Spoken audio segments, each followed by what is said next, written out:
I'm going to start by thanking Margaret for asking me to come and speak here, and for all those good people that have put in a lot of effort to make this event work. And with that, I'm going to try and keep it down to half an hour. Good luck, right? Right, so introducing me, because you don't know me, do you? My driving passion is music. I'm a musician. I've been playing music since I was 7. I've used every technology I've ever come across to do something with music, be it, this is how I started, right? I was like 12 and I couldn't afford a synthesizer, but I reckoned I could probably learn some electronics and make one. So I did, and by the age of 14 I had a rather nice analog synth that I built myself, followed by a studio and all sorts of weird and wonderful other things. And every time I've got a new technology to play with, I've done something with music with it. I also make musical instruments as a sideline, which is just a completely a thing too. I'm older than I look. Most people think I'm in my late 30s or in my 40s, but I'm 53. I've been in this industry for 30 years now. I've worked in a lot of markets. Some of them are there. I've worked in many roles, from being the engineer in some squalid back room up to doing this kind of stuff and being a CTO and CEO, biz dev sales, etc., etc. I write poetry. If you dig around on the net, you'll find my poetry blog. I'm writing a couple of books on software engineering, the soft skills. I do the photography thing, etc., etc., etc. I'm an LGBT educator, advocate, and activist. I do a fair amount of that work in Sydney. I've done it everywhere I've lived, particularly for youth. I've lived in, my accent should give it away that I'm English. I've lived in Taiwan and Israel. I've travelled a lot, but we'll get to there. I've lived in Canada since 2004 and Cape Breton since 2016. So that's probably got over all those introductory questions that people want to ask me. Right? So I'm going to do this in 3 sections. Margaret said innovation and resilience, so I'm going to try and keep this down and see what we can do. Every company you engage with will have that slide of the strategic companies that they're engaged with, or the sales things that they've sold to. This is my strategic slide on all the companies I've either worked at directly or I've been very heavily involved with. And you can see a huge spread of market there. Some of those names you should know. I'm hoping you would know the BBC. You might know Symbian, depending on how well you know the mobile industry. You probably know Nokia. And you probably know some of the others on there. There's probably a few on there that you have absolutely no idea who they are. Some of those companies are small, like 2 or 3 people. Some of those companies are large. Nokia is huge. But being involved with all those companies has given me the experience of different ways of doing things, working with different people, different cultures, different company sizes. All of those things come into play when you're talking about experience. And experience, for bringing experience into a startup, is a huge deal. You might think that you've got the newest thing since sliced bread, but if you've never experienced anything else, you won't know whether that is or not. And you might not know how to work on something because you've not experienced it before. Experience does that, and I don't know, there's loads of them in there. Hopefully some people recognise some names in there. If not, what am I doing here, right? But also, I've put them in the bottom there. I've worked on steam engines. I was a volunteer on a steam engine out on the West Coast, but I also did their marketing, their international marketing. So attracting tourists. But there's other companies that are interesting up there. So Lafarge took me to India to work on cement kilns. Modal Electronics is Modal Electronics is a company doing synthesizers. Lola Cars, there's a F1 Honda Racing. I did a lot in the motor industry. Perkins Diesels and Allison and Detroit Diesel are up there. I've worked with heavy diesel engines and high performance motorbike engines. There's a image engine. Anybody ever see the movie I can't remember what it's called. Come on, it's called Aging. But I did the parallel supercomputer system that was used for doing the rendering for that some years ago. So lots of experience. So that's one thing that drives me. The next thing is looking up to other innovators. I'm hoping you might at least recognize one face in amongst those. Does anybody recognize none of them? Oh, great. Okay. So the first one, top left, Alan Turing. Innovator in the Second World War, worked on the Enigma machine to crack the German code. Worked under enormous pressure to deliver something that was cutting edge, that didn't exist at the time. And being part of the LGBT community, his sexuality was illegal. He was prosecuted after the war.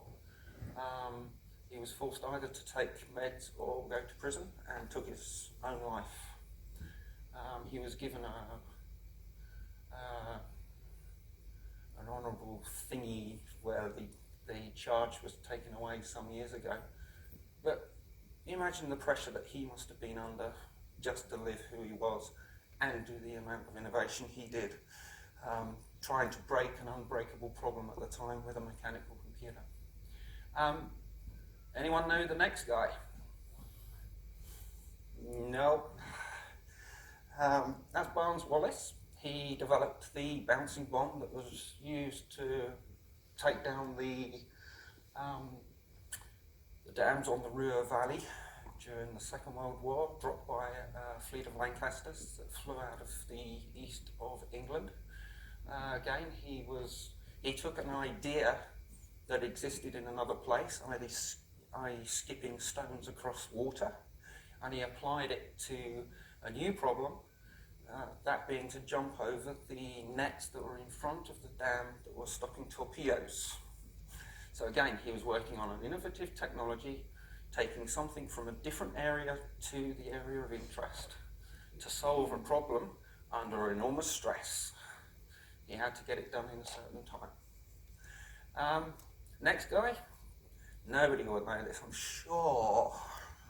So Christopher Cockerell, he invented hovercraft in 1966 out of my hometown of Southampton. He faced a lot of difficulty trying to get his idea from the proof of concept to a minimum viable product, MVP. And even when he had an MVP, he still had a lot of trouble getting it into a craft. Nowadays, you take hovercraft for granted, but his story is quite an interesting one to read. There's a lot to learn from it, as there is from all of these. Next guy I'm hoping you might recognise. James Dyson, yes. So his story is an interesting one. Does anybody know what his first patent was? Because it wasn't a vacuum cleaner. He had the idea of using a ball for a wheel on a wheelbarrow because it made it easier to manoeuvre and it provided a lower ground pressure. That was his first patent. He's interesting to me because he shows the amount of commitment that it took him to defend his patent when it was infringed by another large vacuum cleaner company. And he was close to going bankrupt before they settled.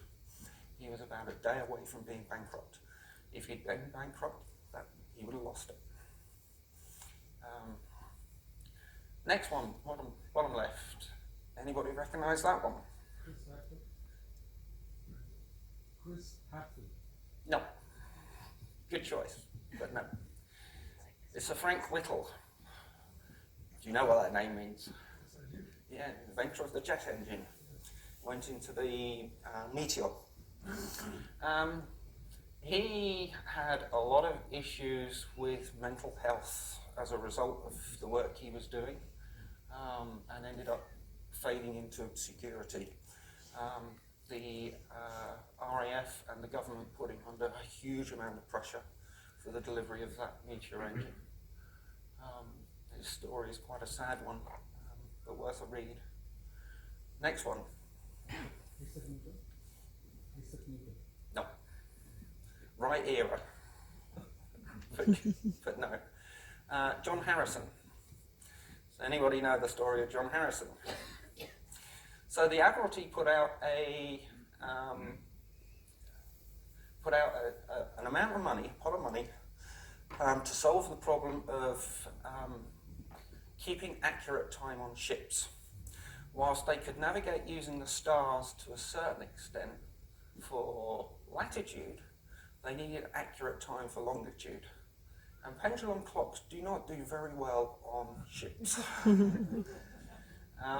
He solved the problem, but he didn't get the money. And he didn't get the money, and he didn't get the money. The Admiralty kept changing the goals each time he managed to solve the problem. I think he might have got it at the end, or his son got it, but it's a story that's been written in a book called The Search for Longitude, and it's a good movie. So if any of you want to go find the movie, learn about John Harrison. But again, he worked under a lot of stress, a lot of problems that he had to resolve, time and time and time again, working with the government. You can read between the lines on that one. The next one I'm not expecting anybody to know. But she's an interesting lady. No. Good guess though, good guess. Her name is Sarah Guppy. She lived in the 1800s, in a time when women couldn't own property, couldn't earn money, so she couldn't have a patent. But she has had the patented ideas that were used by Isambard Kingdom Brunel in the creation of the Great Western Railway, in particular to do with bank erosion and footings of bridges. It was her ideas. So that's always an interesting one. That one's, she's come up recently. I was working with a lady in a startup who was offered a investment for women deal. And as she looked at the application form, after the usual name, address, gizmos, it was, who's your spouse and what do they earn? It's kind of like, have we learned nothing? And the last one. This is the one I hope you'll know. Oh, come on. It has a Nova Scotia connection. The deck? Graham Bell? Graham Bell. Yes, Graham Bell. But actually he's a Brit, so I claim it. Alexander Graham Bell. Has anybody been to the museum in Badek? Oh, this is good. And those of you who didn't put your hand up, you should go. There's a lot of really interesting things about Alexander Graham Bell, in particular how he started out with his work on aids for people to hear. Most of his work was to do with, early work was to do with deafness. But he got into other things. So his work on hydrofoils, for instance, is what took him to the deck and the lake. And there's some really interesting work that he did with that.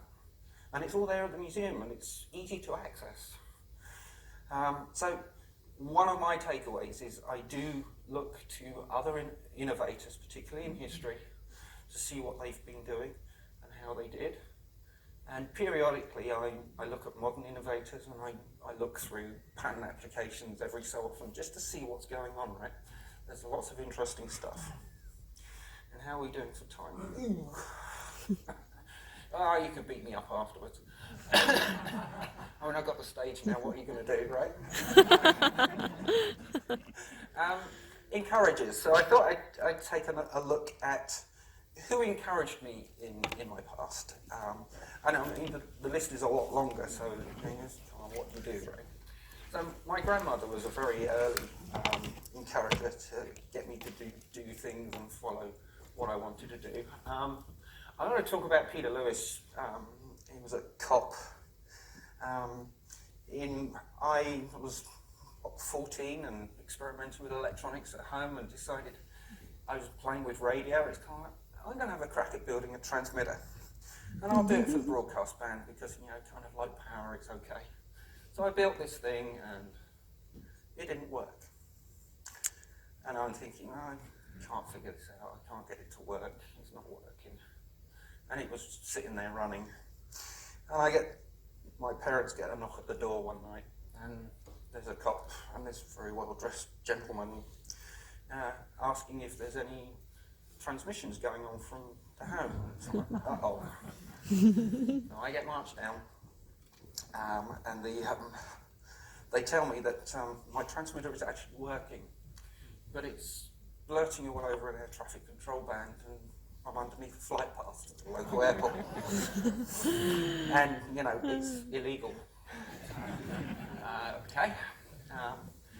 But, they know I'm young and looking at stuff, and they just want me to do a bit of community service. So I can't, okay. Turn up at the police station the following Thursday at 6:30, so I turn up at the police station ready to do something, right? And the cop gets me into his car, and he's dressed in his civvies, and it's kind of, what's going on here? But anyway, I go with him, and he takes me to this place, and I say, well, what's going on here? And he says, you'll see. And walks me in, and he says, this is the local chapter of the Radio Amateur Society of UK, and we've enrolled you in the training course. That's real encouragement. So I did my radio ham license and I got it because of that cop. Middle school teacher who understood that I was interested in science. Most schools then didn't do that much science. He gave me loads, and I thank him for it. My English teacher, the equivalent of high school English teacher, I'll talk about why he was so important later. And then we've got other teachers, my physics teachers, university lecturer who is the only one I can remember the name of my final project, which was music-based, right, using electronics. But there were other lecturers who kind of encouraged me along the way. One I can remember used to write stuff on the board, and he would frequently make mistakes, right, like you do, and he'd look round at me and say, is that right? And it's kind of, yeah, well, no. My wife that died a couple of years ago, I was a big believer in what I could do, and she's the reason I'm now in Cape Breton, and I've stayed. And now my current partner, who's a big encourager in what I do. So travel is also another important thing, and I think I've missed, maybe, I don't know. I've travelled to a lot of places. It gives you a lot of exposure to different cultures, different ways of doing things, different people, and it's good fun. I've always assumed when I get sent somewhere that it'll be the last time I get to go there and make the most of it. I suppose many people here have been to the Finnish Museum of Espionage. But it was worth it, right? It's just in the uncharted backwater in the back end of Tampere, which is where Nokia have their engineering headquarters. I was in Tampere for 3 days every 2 to 3 weeks for a couple of years, working with them. Read. These are just a handful of books that have influenced me. The first 4 of those books I read before I was 16. If you're a startup, 0 to 1 by Peter Thiel is a really interesting read and something I would recommend to you. The Artist's Way is good for personal development, particularly if you find yourself being stuck. If you're in sales, The Art of War is a very interesting read, and it's very short. Mythical Man Month, project management. Even if you're not into project management, it's a good read. And of course, Hitchhiker's Guide to the Galaxy, I mean, it's always a good read. So the Discworld books, but you know, it's, oh good, he's obliterated the time, so I can't see it anymore. I've got an excuse. Oh, come on. Resilience. So the next bit, resilience is that ineffable quality that allows someone to be knocked down in life and come back at least as strong as before. Grit characterises working persistence towards challenges. In resilience, I also looked at something else too, because resilience is a term that's used by bridge builders and civil engineers, otherwise known as target makers. Right? Structural resilience defined as the ability of a building to continue to perform in an earthquake shaking. Does anybody recognise what that building is? It's the Christchurch Cathedral. Okay.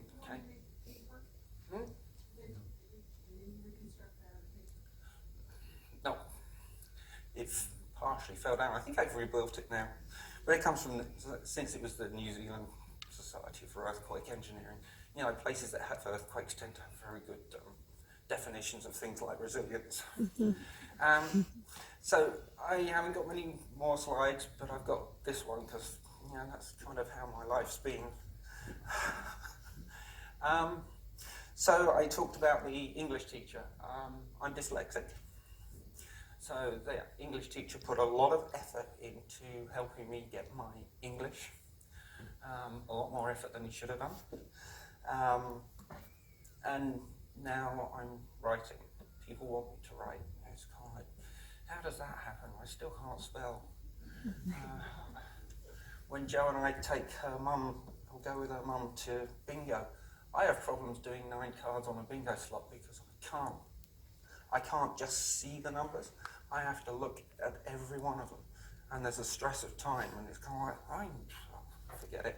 But in between it, I'm probably working out what the probability of winning is. The odds aren't good. So that's one thing I've had to face in my lifetime. Some of you can probably guess at some of the other things, but maybe you can't. So I was born intersexed. I was raised male. I knew at 4 years old that I was female, but I didn't know what to do with it. At 8 years old, I asked for help, and I wasn't given any. And I had to live with that until later life when I could get it sorted out myself, which also resulted in a suicide attempt in my teens. I was considered stupid at school. I was in the lowest remedial classes and had to deal with that. And believe it or not, I have to deal with anxiety and depression for perhaps now the obvious reasons. Speaking to a group like this is not a problem. Answering the phone is a problem, of all things, yes. It drives my anxiety nuts. I've learned to combat that in some ways, but it's a struggle. So in terms of resilience for working in businesses, there's not a lot people can do to me that's going to stop me doing it. And as was said of you, Maxim, if you tell me it can't be done, it's kind of red rag to a bull, right? It's kind of, you've got to be kidding, I'm going to do this. I'll prove you wrong if that's what it takes. But that's where it comes from. It's come from my personal history, growing up and getting to where I am now. Not an easy thing. So, with 6 minutes to go, some of the lessons that I've learned that I want to pass on. So, rather than talking about outside of the box thinkers, I like to think that there is no box, right? Like the Matrix, there is no spoon, there is no box. And I really don't like being boxed in either, so when particularly financial organisations that want to invest in startups start talking about the boxes, that's not something that I'm particularly keen on. Most startups don't fit the boxes, right? They're not companies that are already going, that have a stream of money. They're startups, and that needs different treatment. I'm inquisitive and curious. When the earthquakes happened recently in Dartmouth, I looked up the geological structure of Nova Scotia because I'm curious. And how many of you know where the fault lines are in Nova Scotia? Nope. No. Where you live, right? I know where they are now. I know the difference between the soil structure on the Dartmouth side and the Halifax side. I'm curious. And I've always been curious. So, you know, I know random shit. And it's because I'm curious. And I like to see that in people. I like to see those that are curious, those that ask questions, which brings me on to the next one. Asking meaningful questions and follow through. What I mean by that is if you ask a question and you get an answer, that invariably means there's probably more questions to ask. When people ask me questions and I'm teaching, I will often annoy them by asking a question in return. And the reason for that is to direct their thinking so that they don't come back and ask me the same question next time. It allows them to be tooled up to figure that stuff out for themselves in the future going forward. And like I say, some people get really annoyed when I do it, but that's the way to teach. It helps people think. And you can do it yourself. If you know, why is the sky blue? Well, think about it. And you'll eventually come up with a bunch of answers, or you'll go looking it up. Do stuff. Just do stuff. There's a lot of things out there to do. Only a handful of you put up your hands of being to the Museum of Bedeck. Do stuff. Go to the museums. There's a couple of really good museums in Halifax. There's a good one at Bedeck. There's the Miners Museum at Glace Bay. There's a ton of stuff to go do. Respect and learn from other innovators. There's a ton of stuff out there that you can read, like these 8 that I had there. They were just 8 that I came up with quickly. There's a lot of other innovators. There's innovators here that you can talk to. They have a story. They have a truth. You can learn from them. Listen and respect. Everyone has a story and a truth. It doesn't matter where you go, they have something. And it's really good to get out of your the social area that you're in and talk to somebody in a different culture, because their story and their truth is different, gives you different perspectives. Self-acceptance, self-belief. I mean, I've had to go through that, and it's a valuable thing for everybody, particularly if you're an innovator and you're trying to get your startup going and you're working hard for it. You have to believe in yourself and what you're doing. I value authenticity in people. I try to be authentic. Sometimes that works out, I guess. But I think it's an important quality in people. Open-mindedness, I love to see that. I don't see it everywhere. I wish I did. But it's a hard thing, but open-minded. And courage. If you're a startup, you're an innovator, you have to be courageous. You have to make that step. You're not going to solve it all in one day, but you have to have the courage to take that step.